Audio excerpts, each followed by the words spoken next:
Très bien, salut les gars, nouvelle vidéo pour dans la série de correction de concours du CEDI.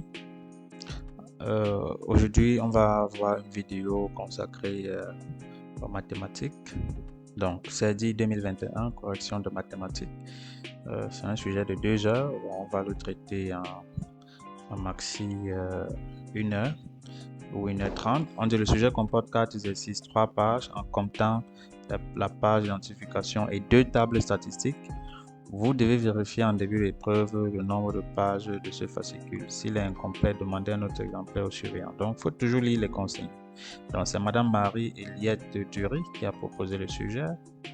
Université de Clermont-Auvergne, c'est dit.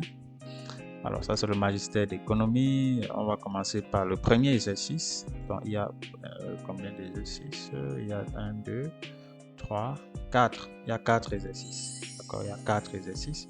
On va faire l'effort d'être le plus détaillé possible pour que vous compreniez. Alors, premier exercice, répondre directement sur cette feuille et mettre la feuille dans la copie. Toujours lire les consignes. On dit, on va attendre un peu. Ok.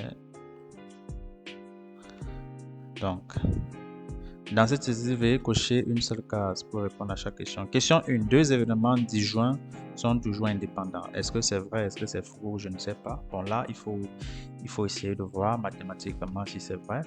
Alors, deux événements disjoints sont toujours indépendants. En d'autres termes, la question si signifie que si A et B sont deux événements tels que A inter B égale à l'ensemble vide, alors P de A inter B égale à P de A fois P de B. Est-ce que cette propriété est vraie? En d'autres termes, est-ce que si deux événements sont incompatibles, donc ne peuvent pas se réaliser simultanément, alors la probabilité de l'intersection est égale au produit des probabilités. Donc, ici, en d'autres termes, ceci veut dire que P de l'ensemble vide égale à P de A fois P de B. D'accord, c'est-à-dire que 0 égale à P de A fois P de B. Alors, une autre manière de voir la question, c'est est-ce que si A et B sont disjoints, alors P de A fois P de B égale à 0? C'est faux. D'accord? Ça, c'est une propriété qui est fausse. Tout simplement pourquoi? Parce que si je prends l'ensemble A égale par exemple l'ensemble AB, C, et l'ensemble B égale à 1, 2, 3, on voit bien que A inter B égale à l'ensemble vide. Mais on a P de A fois P de B qui est différent de 0. D'accord, donc ce n'est pas vrai. Donc on passe à la question 2. Deuxième question, la réunion de deux événements. La réunion d'événements traduit toujours un ou exclusif, un et, un ou non exclusif, je ne sais pas. Alors, c'est quoi le ou exclusif et le ou non exclusif? Déjà, ça ne peut pas être le et. D'accord, ça ne peut pas être le et. Si on procède par élimination, ça ne peut pas être le et. Ça ne peut pas être je ne sais pas. C'est un ou. D'accord? Alors, quand on dit la réunion de deux éléments, quand je prends l'ensemble A, n'est-ce pas, et l'ensemble, disons l'ensemble B, ça c'est l'ensemble A, ça c'est l'ensemble B. Quand je fais la réunion de A et de B, je vais considérer chaque élément une seule fois. D'accord, je vais considérer chaque élément une seule fois. Donc, je ne vais pas exclure les éléments de B parce que le ou exclusif, ça veut dire que soit c'est A, soit c'est B. Or, ça, c'est un ou non exclusif ici. C'est un ou non exclusif. La bonne réponse, c'est cette case. Question 3. X et Y, un vecteur aléatoire discret pour lequel X prend les valeurs AI, où I est entre 1 et NX, et Y prend les valeurs BJ avec j entre 1 et ny. Donc, i va de 1 jusqu'à n indice x et j va de 1 jusqu'à n indice y. Parmi les définitions suivantes, laquelle est vraie pour les lois marginales issues du vecteur aléatoire xy? Donc, laquelle des propositions suivantes est vraie? Première proposition dit, les lois marginales sont données par les observations simultanées de x et de y, p de xy égale à ai bj. Deuxième proposition, c'est les lois marginales sont données par la première et la deuxième composante du vecteur p de x égale à ai et p de y égale à bj. Les lois marginales sont données par l'intersection de x et y, px égale à ai inter py égale à bj, je ne sais pas. Alors, qu'est-ce qu'une loi marginale? Bon, je vais vous donner un petit exemple. Je vais prendre un couple, un vecteur aléatoire discret comme ils ont dit. Dans ce cas, on va prendre par exemple en ligne, on va prendre les valeurs de x, n'est-ce pas? On va prendre, disons, x1, x2, x3. Prenons ces valeurs. Prenons juste trois valeurs pour illustrer. Pardon.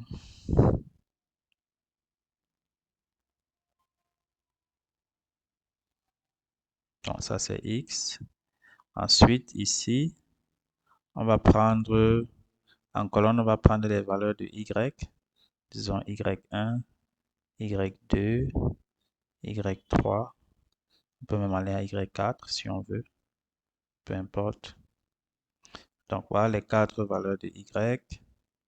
Maintenant, c'est quoi la loi marginale et la loi conjointe? Quelle est la différence entre les deux? Donc, déjà, on va écrire ça en rouge. Très bien. Donc, à l'intérieur, ici, on a par exemple ici, on aura P11. C'est la probabilité d'avoir la fois. C'est la probabilité. P11, là, représente quoi? P11 représente la probabilité que x prenne la valeur x1, inter y prenne la valeur y1. C'est ça qu'on appelle la loi conjointe.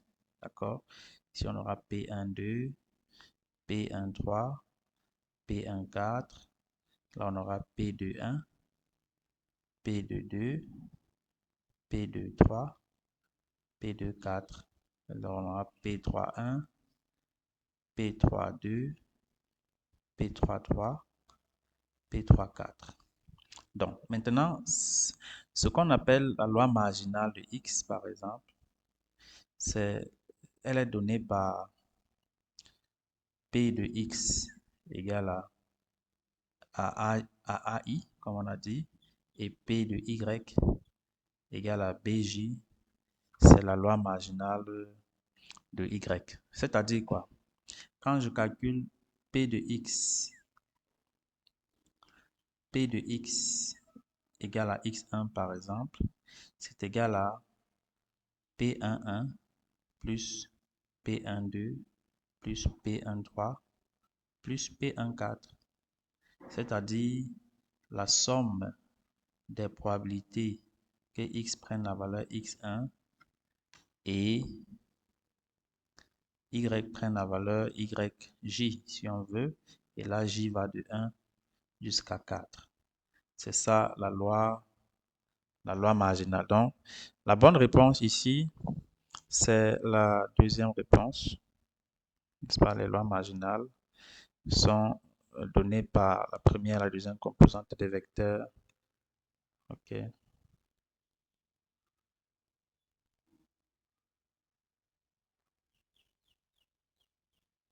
Voilà. Donc, du vecteur. OK. Donc là, maintenant, question 4. Si x et y sont deux variables aléatoires indépendantes, alors leur covariance vaut 0. Alors, est-ce que la réciproque est vraie? Donc, voici ce qu'on dit. On dit si x et y indépendants sont indépendants, alors la covariance entre X et Y égale à 0. D'accord. Mais la réciproque n'est pas vraie. Si la réciproque n'est pas vraie, est-ce que la réciproque est vraie? C'est non.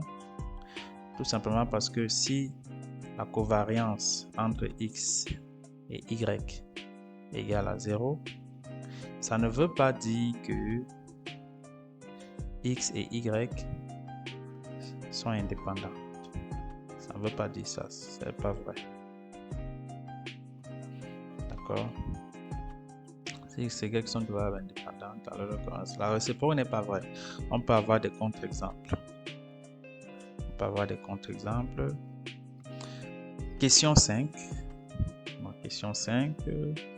On dit dans une boîte contenant 10 jetons numérotés de 0 à 9. Donc on a 10 jetons numérotés de 0 à 9. Numéro écrit sur chaque jeton. On pioche 3 jetons. Quelle affirmation est correcte parmi les phrases suivantes? Si on pioche simultanément les 3 jetons, c'est non ordonné et avec répétition possible. C'est dans une liste. Ça, c'est faux. D'accord, cette assertion-ci est fausse. C'est vrai que lorsqu'on pioche simultanément 3 jetons, on a une disposition non ordonnée, mais c'est sans répétition. C'est sans répétition parce que les numéros sont différents. Maintenant, si on pioche chaque jeton puis on le remplace dans la boîte, donc on dit on pioche chaque jeton puis on le remplace dans la boîte, on le replace autant pour moi dans la boîte et on mélange les jetons avant de piocher le suivant et on note l'ordre dans lequel on a obtenu les numéros. C'est ordonné avec répétition possible, donc c'est une combinaison. Alors c'est ordonné, c'est vrai, c'est avec répétition, c'est vrai, mais ce n'est pas une combinaison. D'accord, ce n'est pas une combinaison. Ordonné avec répétition, ce n'est pas une combinaison. Donc ça, c'est faux. Il faut faire très attention. Maintenant, on dit si on pioche simultanément 3 jetons, c'est non ordonné et sans répétition possible. Donc c'est une combinaison. C'est lui qui est vrai. Les combinaisons, ce sont les dispositions non ordonnées sans répétition. Donc c'est cette réponse qui est juste. Si on pioche chaque jeton et on ne le remplace pas, dans la boîte avant de piocher le jeton suivant, et on note l'ordre dans lequel on a obtenu le numéro, c'est ordonné et avec répétition, c'est faux, c'est sans répétition. Ça aussi, ce n'est pas juste. Alors, nécessairement, si on pioche chaque jeton et on ne le remplace pas dans la boîte avant de piocher le jeton suivant et on ne note pas l'ordre,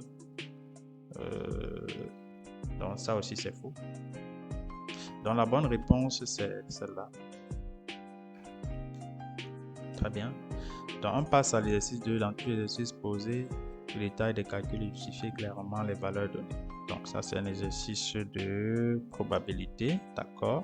On dit dans une compagnie d'assurance, on a constaté que parmi les assurés, 60 avaient envoyé une déclaration de sinistre dans l'année. Donc parmi les 1200 assurés, 60 ont envoyé une déclaration de sinistre. On prélève au hasard et avec remise. D'accord. Donc, il y a des termes très, très importants lorsqu'on reçoit l'exercice de probabilité. Alors, on dit on prélève au hasard et avec remise un dossier parmi les 1200 assurés. Un dossier contenant une déclaration de sinistre de type S. Notons l'événement SI. Le IM dossier contient une déclaration de sinistre. Et X la variable et soit X le nombre de dossiers de type S. D'accord, un dossier contenant un sinistre de type S. Alors, soit X le nombre de dossiers de type S parmi les N dossiers. Dans cette question, on prend N égale à 10. Donc, dans cette question, on suppose que N égale à 10 dans cette question. Donc, 1A. Justifier la construction de la loi binomiale de la variable X et expliquer le rôle et la construction de la probabilité de 5%. Donc, justifier la construction de la loi binomiale de la variable aléatoire X et expliquer le rôle et la construction de la probabilité de 5%. Très bien. Alors, pourquoi x est une variable aléatoire binomiale? Peut-être en guise de rappel, une variable aléatoire binomiale, c'est une répétition indépendante de, d'une épreuve de Bernoulli. Et une épreuve de Bernoulli, c'est une épreuve qui n'a que deux issues possibles. D'accord? D'accord. Donc, c'est-à-dire que pour avoir une loi binomiale, qu'est-ce qu'il faut? Il faut n répétitions indépendantes. N répétitions indépendantes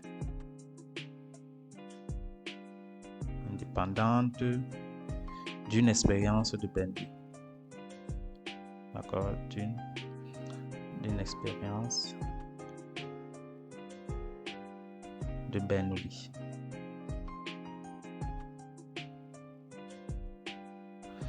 Très bien. Alors ici, pourquoi on a une variable aléatoire binomiale? On dit x c'est le nombre de dossiers de type S, n'est-ce pas? On a prélevé 10 dossiers. Parmi les 10 dossiers, lorsque je prends le premier dossier, soit il est de type S, soit il ne l'est pas, n'est-ce pas? Soit il est de type S, soit il n'est pas de type S. Quand je prends le deuxième dossier, soit il est de type S, soit il n'est pas de type S. D'accord, parce qu'on fait un prélèvement au hasard avec remise de un dossier parmi les 1200. Donc, on a donc le prélèvement d'un dossier qui correspond à une expérience de Bernoulli. Ça, c'est la première chose à dire. Donc, prélèvement, qu'est-ce qu'on va dire? On va dire la nature d'un dossier. Voilà, c'est mieux comme ça. C'est mieux dit. On va dire la nature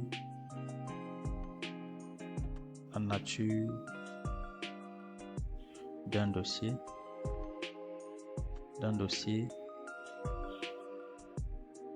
C'est quoi? C'est, on a des types S,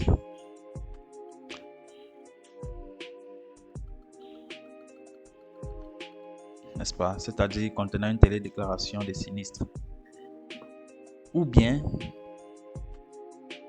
il n'est pas du type S. Donc voilà les deux possibilités. Donc, prélever un dossier et observer sa nature, c'est une expérience de Bernoulli. Donc, c'est une expérience de Bernoulli. Donc, c'est une expérience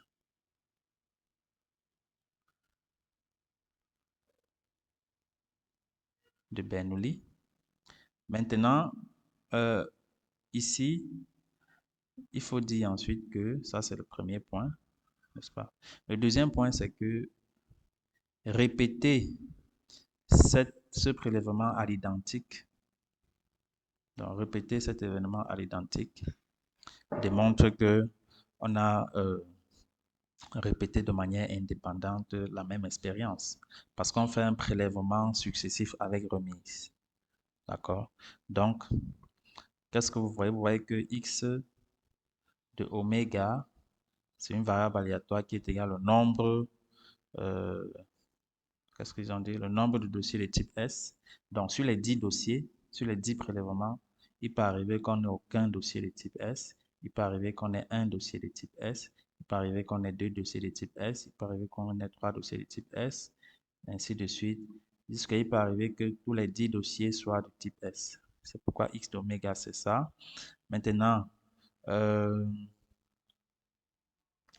la probabilité, c'est quoi la probabilité de tirer un dossier de type S? C'est quoi la probabilité de tirer un dossier de type S? C'est tout simplement le nombre de dossiers de type S, c'est-à-dire 60, divisé par le nombre total de dossiers assurés qui est 1200. Ce qui va donner, si on calcule bien, ça fait 0,05, ce qui est égal à 5%. c'est-à-dire c'est la probabilité de tirer un dossier de type S. Probabilité de tirer un dossier de type S, n'est-ce pas? Tirer un dossier de type S. Très bien, donc on a ça. Ça veut donc, ça justifie, c'est-à-dire qu'on a répété n fois, c'est-à-dire 10 fois de manière indépendante une expérience de Bernoulli avec le succès qui est la probabilité de tirer un dossier de type X. Et dans ce cas, X suit donc une loi binomiale de paramètres n, c'est-à-dire 10, et P qui est 5%. C'est tout, ça répond à la question.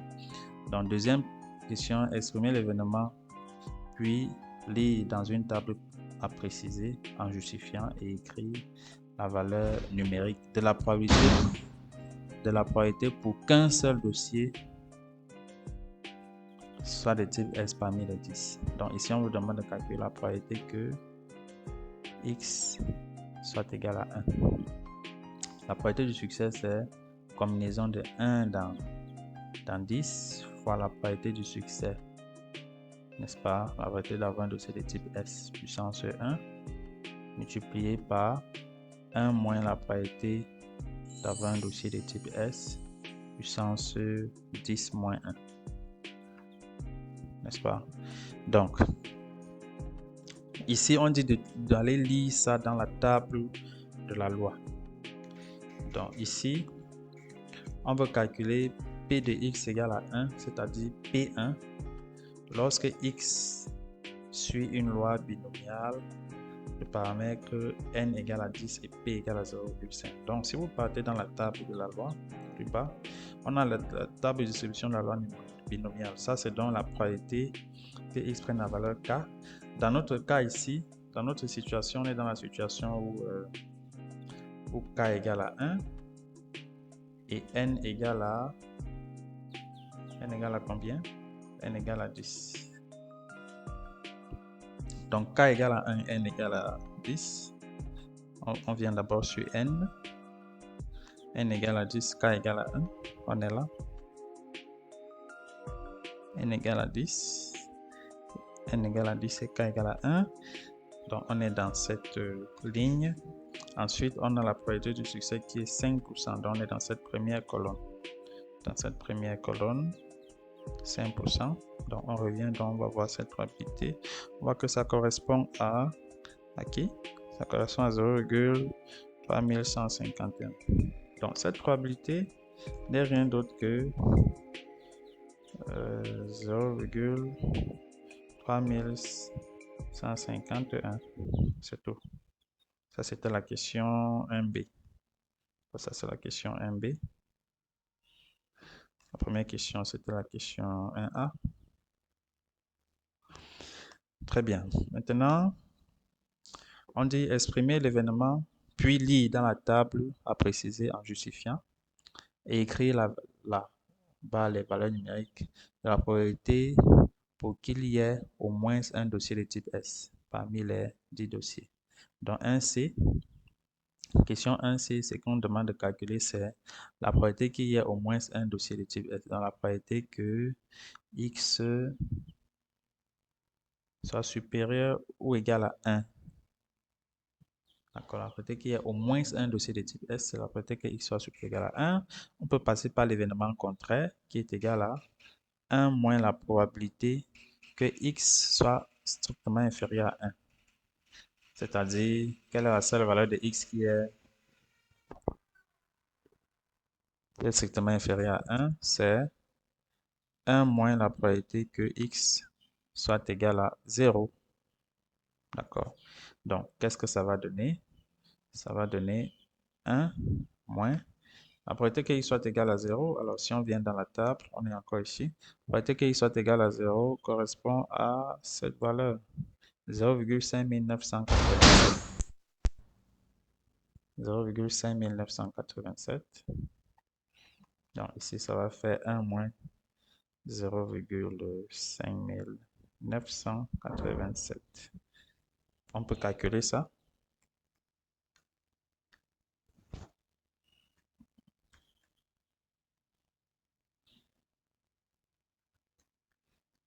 Ça fait 0,4013. 0,4013. Donc, on a 40% de chances d'avoir au moins un dossier de type sinistre. C'était un C. Deuxième question. Deuxième question dit dans cette question, prend n égale à 60 dossiers. Donc, dans cette question, dans la situation n vaut 60 dossiers, justifier l'approximation de la loi binomiale par la loi de Poisson de paramètre 3. Alors, dans quelles conditions est-ce qu'on peut approximer la loi binomiale par la loi de Poisson de paramètre 3? Les conditions sont simples, n'est-ce pas? Il y a deux choses que vous devez savoir. Bon, ici, on va d'abord noter la question 2A. Question 2A. Ok, donc là, on passe à la deuxième question. Alors, la deuxième question, c'est justifier l'approximation de la loi binomiale de x par une loi de Poisson de paramètre 3. Alors, on va voir les différentes approximations qui existent entre la loi de Poisson et la loi binomiale et la loi normale. Donc, on va voir trois différentes approximations. Donc, nous avons préparé du texte pour ça. Alors, la première approximation, c'est l'approximation de la loi binomiale, que voici, par une loi normale. Alors, quand est-ce qu'on peut approximer une loi binomiale par une loi normale? Premièrement, il faut que le nombre de répétitions de la loi binomiale soit supérieur ou égal à 30. N'oubliez pas qu'on est dans une situation où on a une loi binomiale de paramètres NP, n'est-ce pas? N, c'est le nombre de fois qu'on répète l'expérience aléatoire et P, c'est la probabilité du succès.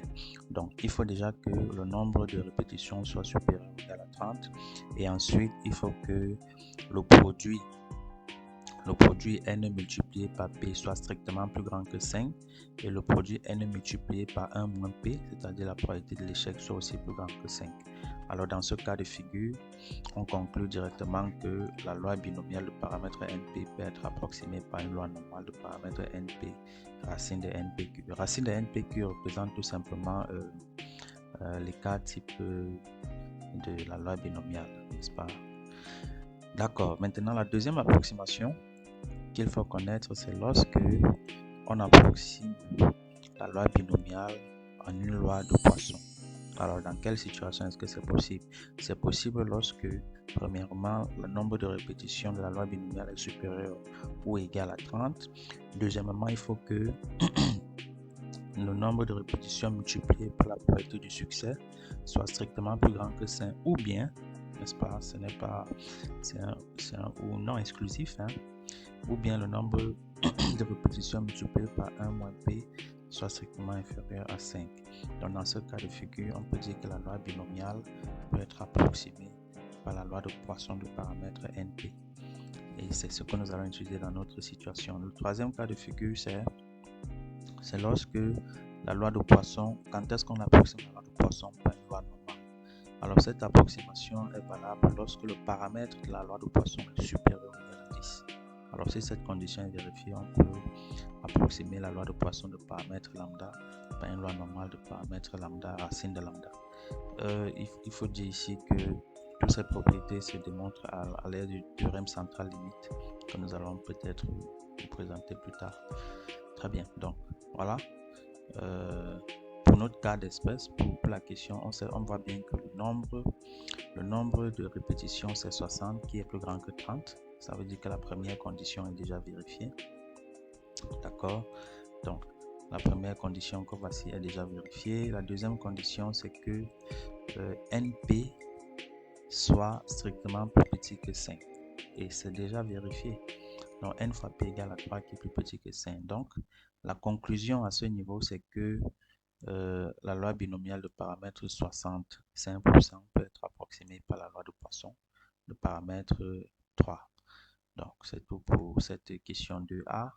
Si on revient à la question 2B, que voici. 2B, exprimer l'événement puis lire dans la table à préciser en justifiant et écrire là où les valeurs numériques de la probabilité d'avoir au plus deux dossiers de type S. Pour avoir au plus deux dossiers de type S, il s'agit de calculer la probabilité que euh, X soit inférieur ou égal à 2, donc au maximum deux dossiers de type S. Alors pour calculer cette probabilité, on va utiliser l'approximation qu'on vient de voir. Alors donc voilà. Alors la probabilité que X soit inférieur ou égal à 2 est égale à la probabilité que X soit égal à 0 plus la probabilité que X soit égal à 1 plus la probabilité que X soit égal à 2. Parce que X inférieur ou égal à 2 signifie que X égale à 0 ou bien X égale à 1 ou bien X égale à 2. Et on sait bien que ou c'est le principe additif en probabilité. Lorsqu'on fait un raisonnement en probabilité, on a le terme ou, c'est le principe additif. Par contre, si on avait le terme et, ça serait le principe multiplicatif. Très bien. Or, tout à l'heure, on a vu que la loi X peut être approximée par la loi de Poisson. D'accord? Donc, on peut donc calculer ces probabilités en utilisant la table de la loi de Poisson. C'est-à-dire que, par exemple, P de X égale à K pour la loi de Poisson, c'est égal à l'exponentielle de moins lambda fois lambda puissance K sur factoriel K. Donc, c'est cette valeur-ci qu'on va aller lire dans la table des lois de probabilité. Donc, on va directement aller dans la table de la loi de Poisson qui a été donnée en exercice. Donc, voilà, P de X égale à K. Voilà la formule pour la loi de Poisson. Alors, on est sur la loi de Poisson de paramètre 3. Ça veut dire qu'on se situe à ce niveau du cadran. Et on va calculer P de X égale à K pour les valeurs 0, 1 et 2. Pour les valeurs de K égale à 0, 1 et 2. On se rend bien compte que ça correspond à... Je vais refaire ça. Alors, P de X égale à 0. P de X égale à 0. On est dans une situation K vaut 3. K vaut 0, autant pour moi, et lambda vaut 3. Donc, P de X égale à 0 correspond à cette valeur, 0,0498, qui est que voici. Ensuite, P de X égale à 1 correspond à cette valeur, qui est 0,1494, que voici. Et enfin, P de X égale à 2, sa valeur c'est 0,2240, que voici. Donc, lorsqu'on somme ces probabilités, on obtient 0,4232, donc 42%. On a 42% de chance que on est au plus 2, pour que x soit au plus égal à 2. Donc, qu'est-ce que ça donne ici? Voilà, on était là, ok. Donc, c'est égal à 0,44232, c'est-à-dire 42,32%. Donc, voici le résultat. Que veut dire que signifie ce résultat? Ça signifie tout simplement que on a 42% de chance d'avoir au plus... alors, si on revient sur la question, on a 42% de chance d'avoir au plus deux dossiers de type S parmi les 60. Donc, d'avoir au plus deux personnes qui déclarent le sinistre parmi 60. On a 42% de chance. Très bien. Question 3. Question 3. On dit un client déclare un sinistre téléphone à la hotline de l'entreprise. Le temps d'attente au téléphone avant d'avoir un conseiller est une variable aléatoire T. Donc, le temps d'attente est une variable aléatoire T. T, c'est la variable aléatoire qui est égale au temps d'attente. Et la densité de probabilité est donnée par cette formule-ci. D'accord, f de t égale à 0 si t est négatif, et f de t égale à 2k exponentielle de moins t si t est positif. Donc, première question, 3a, on dit prouver que k égale à 1 demi en détaillant votre raisonnement, déduire la fonction de répartition. Alors, pour prouver ça, pour prouver cette question, tout ce que nous allons faire, c'est tout simplement utiliser le fait que f est une densité de probabilité. D'accord? Si f est une densité de probabilité, qu'est-ce que ça veut dire? Ça veut dire que l'intégrale de moins l'infini à plus l'infini. de f de t dt égale à 1. C'est ça. Donc, on va utiliser ce résultat-ci pour trouver la valeur de k. Alors, qu'est-ce que ça donne? Si on a déjà préparé une correction. Très bien. Prouvons que k égale à 1,5. Alors, f est une fonction de densité. Alors, ça implique que l'intégrale de moins l'infini à plus l'infini de f de t dt égale à 1. D'accord? Alors, cette intégrale peut être subdivisée en deux parce que la fonction est définie par intervalle. D'accord? La fonction f est définie par intervalle parce qu'on a une expression de f lorsque, voilà comment f est définie, f de t égale 0 si t est négatif ou nul et 2k exponentielle de moins t si t est positif.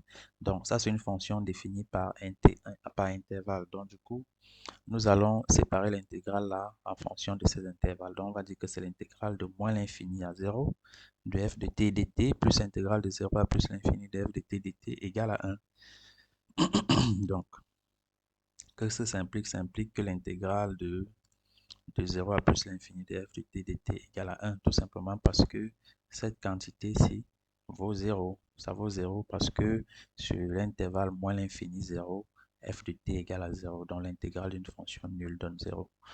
Très bien. Donc on a dans l'intégrale de 0 à plus l'infini de f de t dt égale à 1.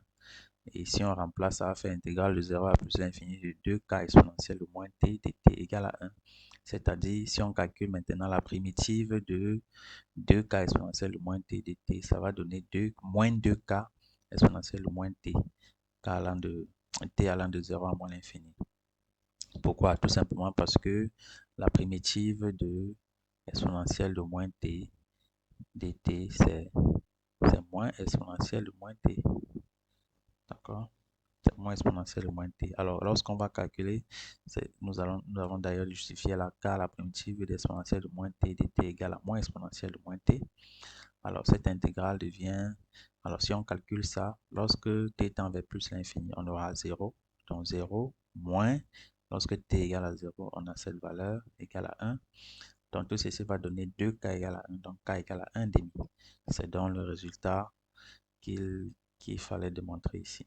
Donc k égale à 1,5. Le deuxième volet de la question, c'est de trouver la fonction de répartition. Alors, la définition de la fonction de répartition, on va appeler ça grand F indice t, pour dire que c'est la fonction de répartition de la variable aléatoire t en x. C'est égal à la probabilité que t soit inférieur ou égal à x, qui est égal à l'intégrale de moins l'infini à x de f de t dt. Donc, on va calculer cette fonction-ci par intervalle aussi, hein, parce que la fonction f est définie par intervalle. Donc, si x est inférieur ou égal à 0, alors intégrale de f de t, ft de x égale à intégrale de moins l'infini à x de f de t dt, qui est égal à 0. Pourquoi? Parce que x est inférieur à 0. Donc, l'intégrale, l'intervalle moins l'infini x est contenu dans l'intervalle moins l'infini 0. D'accord? Si x est inférieur à 0, on peut illustrer ça par un schéma, un petit schéma. Alors, si on trace notre droite, supposons que c'est 0, x inférieur à 0, c'est là. Alors, si on prend l'intervalle de moins l'infini jusqu'à x, comme voici, et si on prend l'intervalle de moins l'infini jusqu'à 0, comme voici, on voit que cet intervalle-ci est contenu dans cet intervalle. Très bien. Et on sait que dans l'intervalle moins l'infini 0, la fonction f de t est nulle. D'accord, donc f de t est nul, donc cette intégrale sera nulle. Maintenant, si x est plus grand que 0, alors ft de x égale à l'intégrale de moins l'infini à x de f de t dt. On va également séparer ça en deux. Parce que x est positif, on va d'abord aller de moins l'infini à 0 et ensuite de 0 à x. D'accord? Et on sait que cette intégrale-ci vaut 0. Et cette intégrale-ci, on peut la calculer. Hein. On peut la calculer. On sait que f de t égale à exponentielle de moins t parce qu'on a trouvé k égale à 1,5. Donc ça va faire la primitive de l'exponentielle de moins t, c'est moins exponentielle de moins t, t allant de 0 à x. Et lorsqu'on va calculer ça, ça va donner moins exponentielle de moins x, n'est-ce pas? Pour t égale à x, c'est moins exponentielle de moins x, moins pour t égale à 0, ça va faire 1. Donc, ça va faire moins exponentielle de moins x plus 1, c'est-à-dire 1 moins exponentielle de moins x. Donc, la conclusion finale, c'est que la fonction de répartition, c'est celle-là, n'est-ce pas?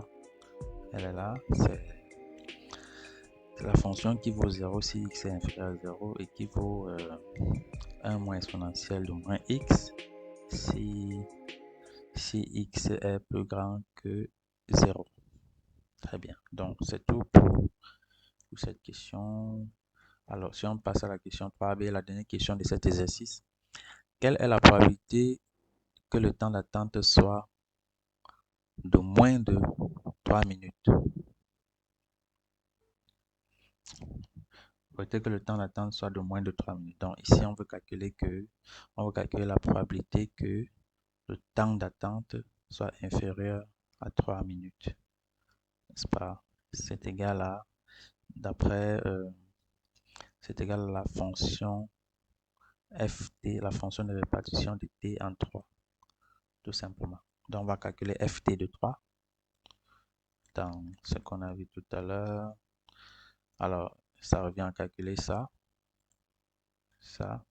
qui est égal à ft de 3, qui est égal à 95%. Donc, 95% de chance que le temps d'attente soit de moins de 3 minutes. Très bien. Maintenant, on passe à l'exercice 4. L'exercice 4 aussi est relativement simple. Alors, ce sont des matrices. Et dans cet exercice, on dit, dans tout cet exercice, posez, détailler, calculer et justifier votre raisonnement. Donc, première question, on dit, dans les questions 1 et 2, exprimez lorsque c'est possible A fois B, B fois A en posant les détails de calcul. Alors, quand est-ce que le produit A fois B est possible? Quand est-ce que le produit de deux matrices est possible? Alors, c'est très simple. Pour savoir si le produit de deux matrices est possible, on commence par regarder le format de ces matrices. Par exemple, la matrice A, dans ce premier cas de figure, la matrice A a quel format? Le format, c'est le nombre de lignes et le nombre de colonnes. La matrice A a 2 lignes et 3 colonnes.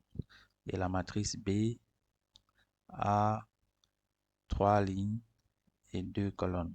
D'accord? Les lignes sont horizontales.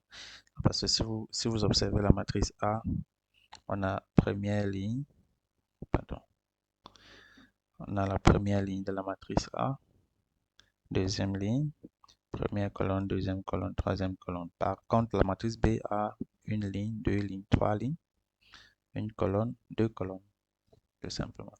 Donc, une fois que on a identifié le format des matrices, on est capable maintenant de dire si ces matrices si le produit de ces matrices, il est possible de le faire.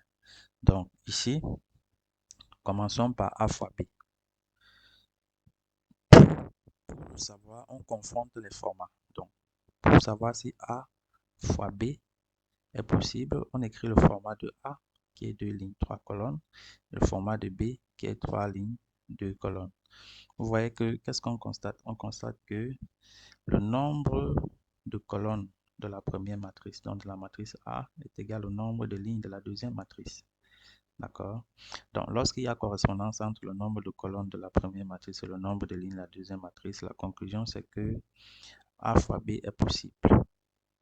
Ce produit est possible. De même, si c'est possible et le résultat va donner une matrice 2 lignes, 2 colonnes, parce que le résultat en fait doit être, il suffit de simplifier ça et ça, on obtient dans une matrice qui sera 2 lignes, 2 colonnes, c'est-à-dire une matrice carrée. Par contre, si je prends le produit B fois A, dans ce cas aussi, si je prends le produit B fois A, est-ce que ce produit est possible? Là, on va voir. B a pour format 3 lignes, 2 colonnes et A pour format 2 lignes, 3 colonnes. Qu'est-ce qu'on constate? On constate que le nombre de colonnes de B de la deuxième matrice est égal au nombre de lignes de la première matrice. Donc, ce produit est aussi possible. Ce produit est aussi possible. Maintenant, une fois que ce produit est possible, comment est-ce qu'on fait pour calculer A fois B et B fois A? Là, c'est très simple. On a préparé une correction. Alors, je vais commencer par A fois B. Je vais commencer par A fois B. Je vais nettoyer beaucoup de choses.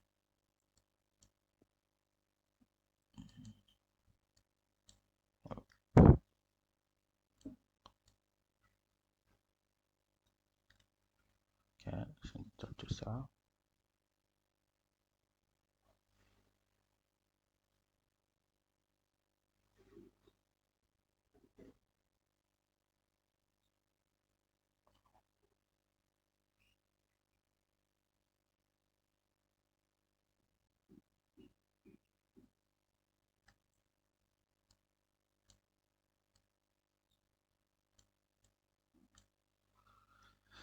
Très bien. Alors,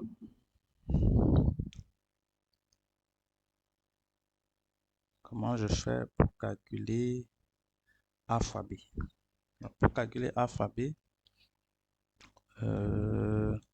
pour ceux qui ne savent, qui ne sont pas encore aguerris au calcul du produit de deux matrices, ce qu'ils doivent faire, c'est construire un cadran comme ceci, un cadran qui divise l'écran en quatre.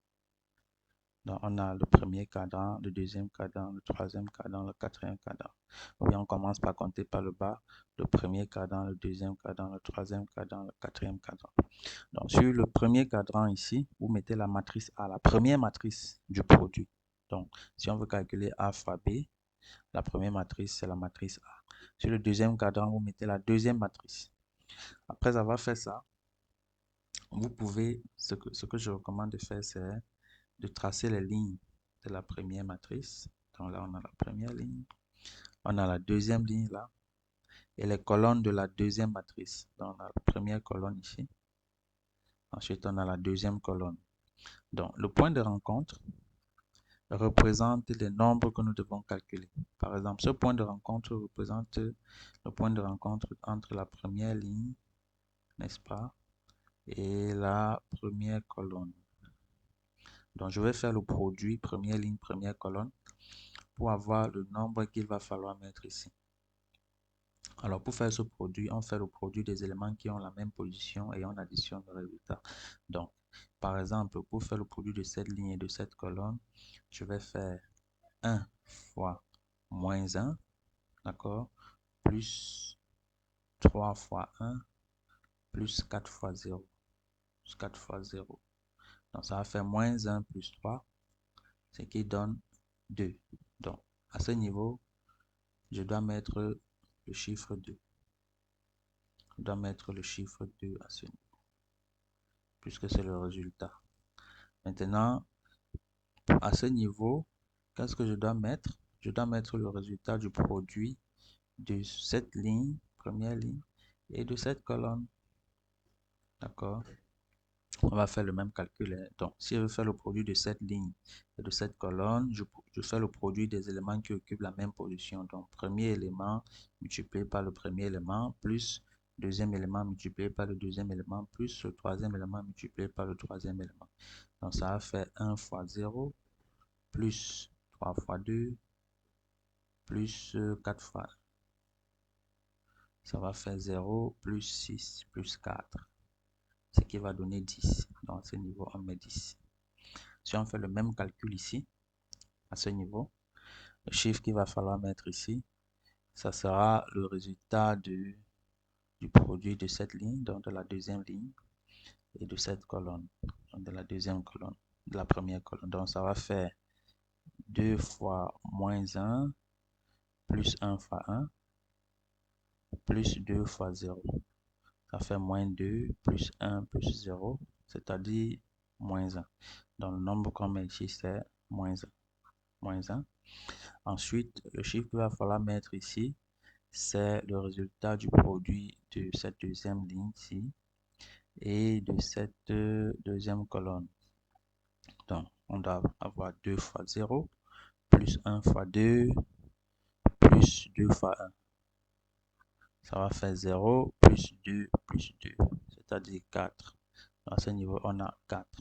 Donc, d'où le résultat final que vous pouvez apercevoir de ce côté, c'est 2 moins 1, 10, 4. D'accord? Ça, c'est ce qu'on fait lorsqu'on n'est pas encore habitué au calcul du produit de deux matrices. Maintenant, lorsqu'on est habitué, on n'a plus besoin de construire ce cadran. On peut aller directement, d'accord, ici. Donc, ce que moi, je recommande souvent aux étudiants de faire, c'est de considérer d'abord la première colonne de la deuxième matrice, d'accord, et faire le produit avec toutes les lignes. Donc, si je considère cette première colonne, je fais le produit avec la première ligne d'abord, avec la première ligne que voici. Je vais avoir moins 1 fois 1 plus 2 fois 0, c'est-à-dire moins 1. C'est ce que nous retrouvons ici. C'est ce chiffre. Ensuite, je vais faire le produit de cette colonne avec la deuxième ligne que voici. Je vais avoir 1 fois 1, pardon. Je vais avoir 1 fois 1 plus 2 fois 2, c'est-à-dire 5. C'est ce 5-là qu'on retrouve ici. Ainsi de suite. Si on continue le produit, on obtient donc cette matrice. C'est aussi simple que ça. Très bien. Maintenant, pour la question 2, c'est le même principe. Et on veut savoir est-ce que A fois B est possible? Si oui, quelle est sa valeur? De même que B fois A. Donc, pour savoir ça, on regarde d'abord le format de la matrice A. La matrice A a quel format? La matrice A, c'est une matrice qui a La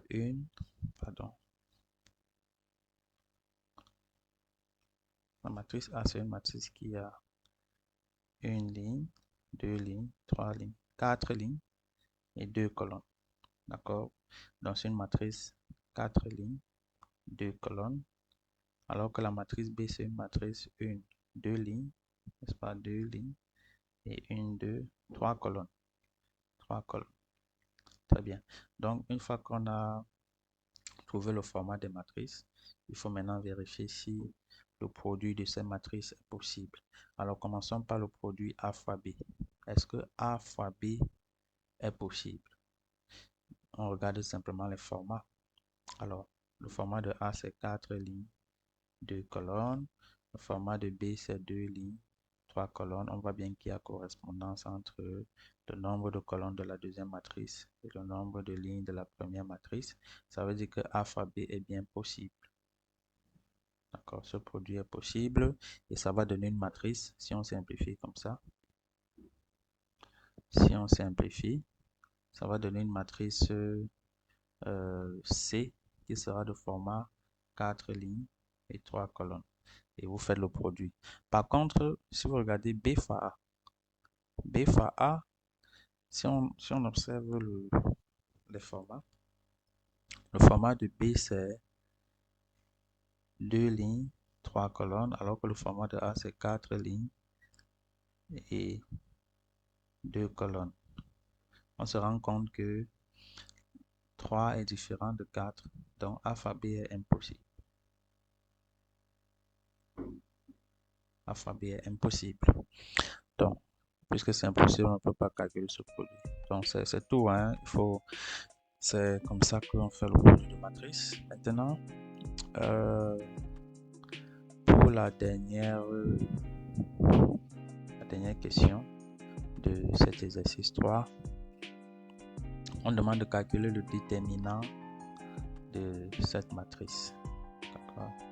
Calculer le déterminant de cette matrice.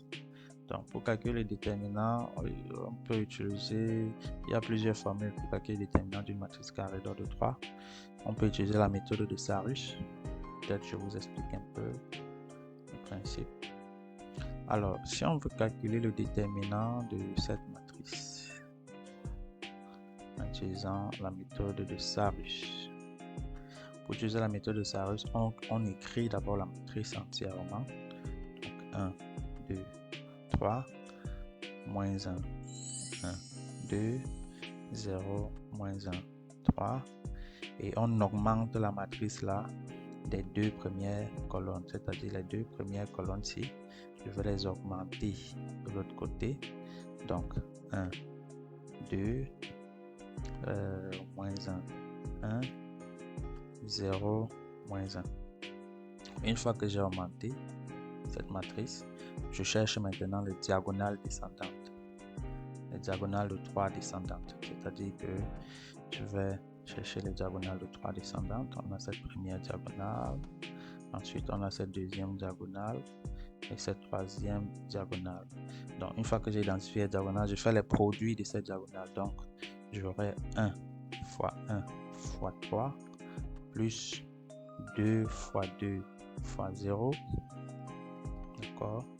Plus 3 fois moins 1 fois moins 1. Moins. Une fois que j'ai fait ça, j'identifie maintenant les diagonales montantes. Diagonale montante, la première diagonale montante, c'est celle-là. La seconde, c'est celle-là. Et la troisième, c'est celle-là. Donc, on va faire moins le produit des diagonales montantes, c'est-à-dire 0 fois 1 fois 3 plus la deuxième diagonale montante, c'est moins 1 fois 2 fois 1. Et la dernière, c'est plus 3 fois moins 1 fois 2. Donc, voilà. Donc, le déterminant va donner ceci, donc 3 plus 0 plus 3 moins, entre parenthèses, là on a 0. Ici, on a moins 2. Et là, on a moins 6. Moins 6. Ça va faire donc 6 moins 8. C'est-à-dire 6 plus 8. Ce qui donne 14. D'accord, donc ce déterminant égale à 14, tout simplement. Très bien, donc c'est tout pour cet exercice. Ce déterminant est égal à 14. Maintenant, on passe à l'exercice 4. L'exercice 4, c'est les suites récurrentes linéaires doubles. Les suites récurrentes linéaires doubles. Donc, pour résoudre cet exercice sur les suites récurrentes linéaires doubles, il y a des principes qu'il faut connaître. D'accord, je vais vous expliquer les 3 principes avant que on résolve l'exercice. En réalité, il faut savoir étudier les suites du type AUN plus B égale à 0. C'est ce qu'on appelle les suites récurrentes simples. C'est pas suite récurrente simple. Non. Attention, je fais une erreur.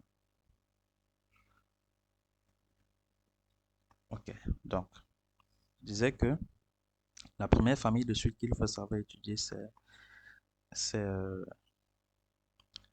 AUN plus 1 plus BUN égale à C. C'est la première famille de suites. C'est la suite récurrente linéaire simple. Ensuite, nous avons les suites récurrentes linéaires doubles qui s'écrivent plutôt de la sorte. AUN plus 2 plus BUN plus 1 plus CUN égale à 0.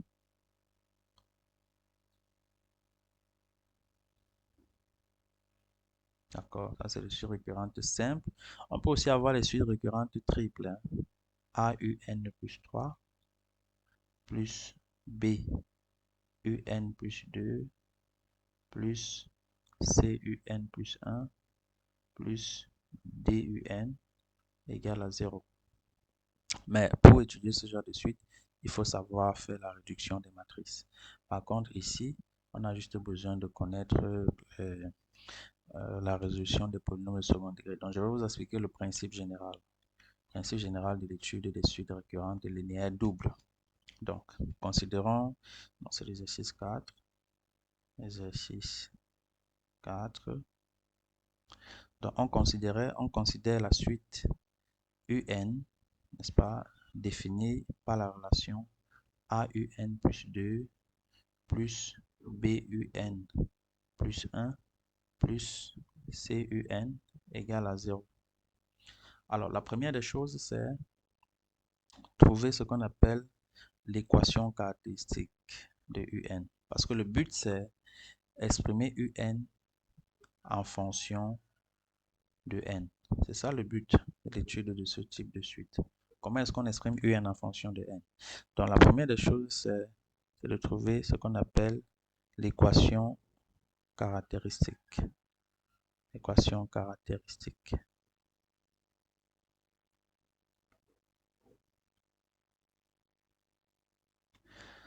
Donc, pour trouver l'équation caractéristique d'une telle suite, le terme de rang n plus 2 sera la puissance 2, le terme de rang n plus 1 sera la puissance 1, le terme de rang n sera la puissance 0. Donc, l'équation caractéristique, c'est AR au carré plus BR plus C égale à 0. Et dans ce cas, on calcule dans le discriminant, parce que le but, c'est de trouver les racines de ce polynôme. Donc, le discriminant est égal à B carré moins 4AC. Il y a 3 cas de figure, n'est-ce pas? Le premier cas, c'est si le discriminant égale à 0. Si le discriminant égale à 0, quelle est la conclusion qu'il faut apporter? Ou bien, en d'autres termes, quelle sera l'expression de UN en fonction de N?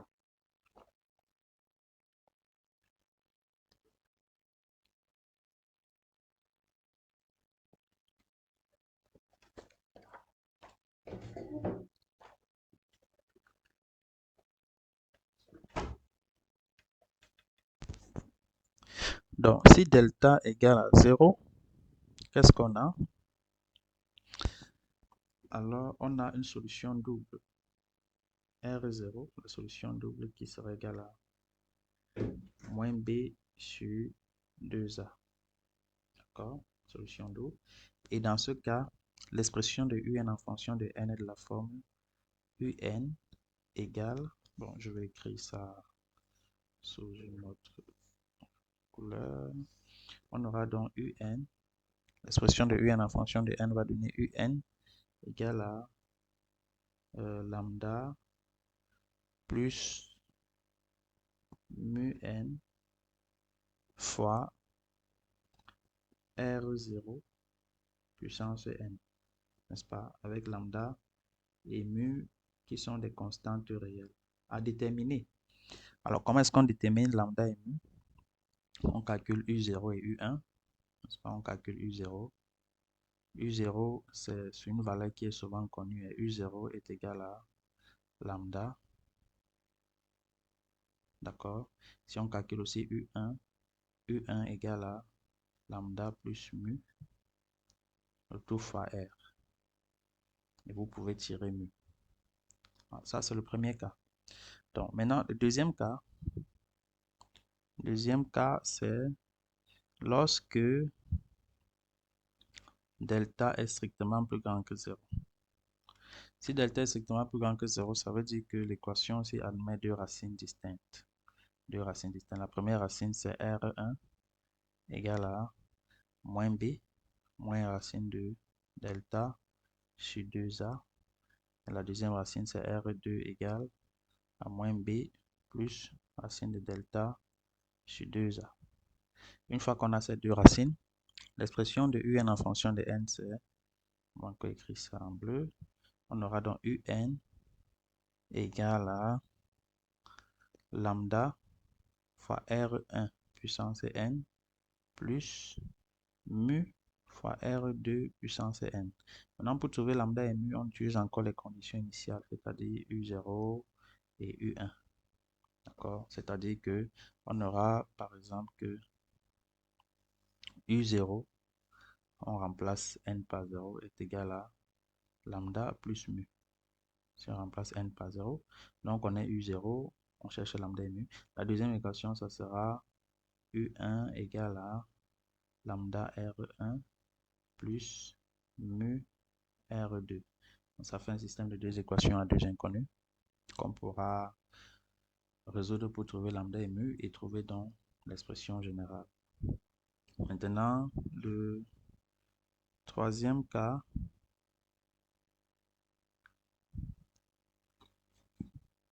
Troisième cas, c'est lorsque,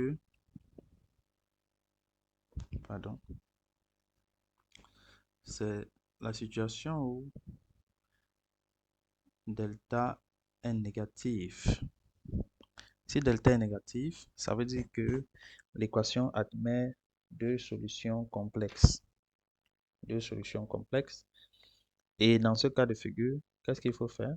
Il faut trouver les deux solutions complexes. Plus précisément, la partie réelle et la partie imaginaire. Généralement, une des solutions sera le conjugué de l'autre. Donc, il y a deux solutions complexes.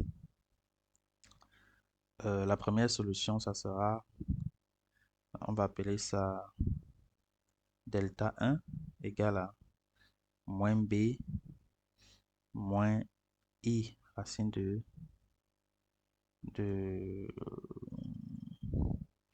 module de delta, oui, sur 2a. Et la deuxième solution, delta 2 sera moins b plus i racine carrée du module de delta sur 2a. On voit bien que l'une des solutions delta 1 est égale au conjugué de delta 2. Les deux solutions sont conjuguées. Donc, qu'est-ce que ça signifie? On peut encore mettre delta 1, ce delta 1, c'est-à-dire cette première solution, delta 1, peut être mise sous la forme exponentielle. Donc, rho exponentielle i alpha, d'accord? Et la deuxième solution, delta 2, sera aussi rho exponentielle de moins i alpha, parce que l'un est le conjugué de l'autre. Une fois qu'on a trouvé les modules et les arguments des solutions complexes, quelle est donc l'expression de un en fonction de n? On va trouver que l'expression de un va être de la forme un égale à lambda le tout facteur de, non, pas le tout, lambda fois rho puissance n cosinus n alpha plus mu fois rho puissance n sinus de n alpha. D'accord? Donc c'est ça. On peut mettre rho puissance n en facteur, rho puissance n facteur de lambda cosinus de n alpha plus mu sinus de n alpha. Et pour trouver lambda et mu, on utilise encore les conditions initiales U0, U1. Donc maintenant, une fois qu'on sait ça, on peut donc résoudre notre exercice. Notre exercice, on a donc la formule de récurrence entre UN plus 2, UN plus 1, UN, et on a les conditions initiales U0 et U1. Comment est-ce qu'on fait pour trouver UN en fonction de N? Donc, l'équation, je vais commencer à écrire ici.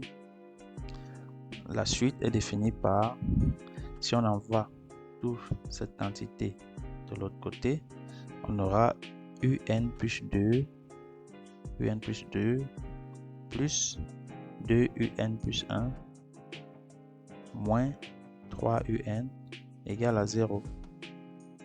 Et les conditions initiales, c'est U0 égale à 1 et U1 égale à 15. Alors, l'équation caractéristique de cette suite, c'est quoi? C'est R carré plus 2R moins 3 égale à 0. Si on calcule le discriminant delta, ça va faire B carré, c'est-à-dire 2 au carré, moins 4, A qui est 1, fois C qui est moins 3. Donc, ça va donner 4 plus 12, ce qui donne 16. C'est-à-dire 4 au carré, qui est d'ailleurs strictement positif. Donc, il y a deux racines distinctes. Il y a deux racines distinctes. La première racine, c'est R1 égale à moins B, c'est-à-dire moins 2, moins racine de delta, c'est-à-dire moins 4, sur 2A, c'est-à-dire 2 fois 1, ce qui va donner moins 6 sur 2, c'est-à-dire moins 3. La deuxième racine, c'est R2 égale à moins B, moins 2, plus racine de delta sur 2A, c'est-à-dire 1. Donc, en fin de compte, UN est de la forme lambda fois R1 puissance n plus mu fois R2 puissance n, c'est-à-dire lambda fois moins 3 puissance n plus mu fois 1 puissance n, donc plus mu. Et on utilise les conditions initiales, on utilise le fait que, par exemple, U0 égale à 1. Si on calcule U0, U0 c'est combien? U0 c'est 1, c'est aussi égal à, lorsqu'on remplace lambda n par 0, c'est aussi égal à lambda plus mu. D'accord? Ensuite, si on calcule aussi U1, U1 égale à 15. Mais c'est aussi égal à, lorsqu'on remplace, ça va faire moins 3 lambda, on remplace n par 1, moins 3 lambda plus mu. D'accord? Donc on a un système de deux équations à deux inconnus. Lorsqu'on résout ça, qu'est-ce qu'on obtient? On peut tirer par exemple mu ici. Donc dans cette équation-ci, on peut avoir que mu est égal à 1 moins lambda. Et si on vient remplacer ici, on aura 15 égale à moins 3 lambda plus 1 moins lambda, c'est-à-dire égal à moins 4 lambda plus 1. Donc, on aura moins 4 lambda égale à 14, c'est-à-dire que lambda égale à combien? Moins 7 demi. Si lambda c'est moins 7 demi, on aura donc mu égal à 1 moins moins 7 demi, donc 1 plus 7 demi, ça fait 2 plus 7 fait 9 demi. Donc, finalement, on a lambda et mu, et donc la suite UN peut s'écrire sous la forme lambda, c'est-à-dire moins 7 demi fois moins 3 puissance n plus mu, donc plus 9 demi. Donc, voilà la solution recherchée. Donc, je vous remercie d'avoir suivi cette vidéo. Rendez-vous pour la correction du concours de mathématiques CEDI 2022. Abonnez-vous, partagez au maximum pour nous encourager et activez la cloche de notification pour ne pas perdre les prochaines vidéos. Merci beaucoup et ciao, ciao.